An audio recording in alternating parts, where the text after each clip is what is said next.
ay malubod namin pinapasalamatan sa pagtikibahagi nyo sa napakahalagang araw na ito na gagawin natin ito.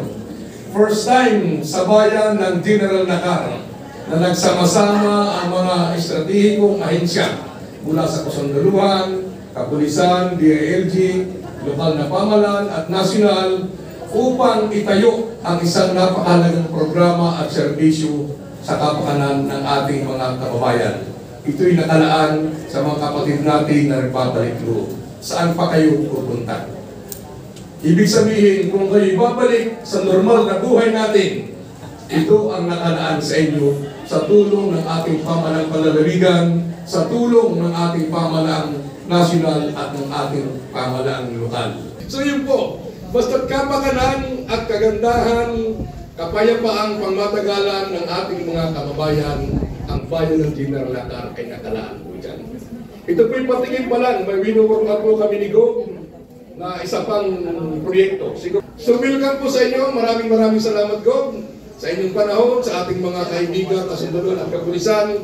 Muli po, magandang umaga, mabuhay po tayo lahat. Batiin lang po natin, syempre, hindi po magaganap tong araw na to kung hindi po dahil sa pagsasama-sama ng mga tao na nasa harapan po ninyo. Una, syempre, nagpapasalamat tayo sa lokal na pamahalaan, sa panguna po ni Mayor Isie Ruzul. Palakpakan natin. Kung po'y naging governor, di alam naman natin dito sa Quezon, laging sinasabi po pag napunta ka sa syudad o sa labas ng Quezon at may nagtanong sa iyo, no? Ako po'y nag-aral ng pagdodoktor, pagtanong sa akin, taga saan province ka? Sabi ko po, taga Quezon. So sabi nung kausap ko, ha? Di ba maraming NPA sa inyo? So sabi na, di ba nakakatakot sa inyo? So ganyan po talaga, hindi po ito kahit sino po siguro sa amin na nagpunta po ng Maynila, no, as nag-aral. At natutuwa tayo sa pagdaan ng panahon, unti-unti na nawawala yung stigma. Okay? At nawawala po yung stigma. Gusto natin totally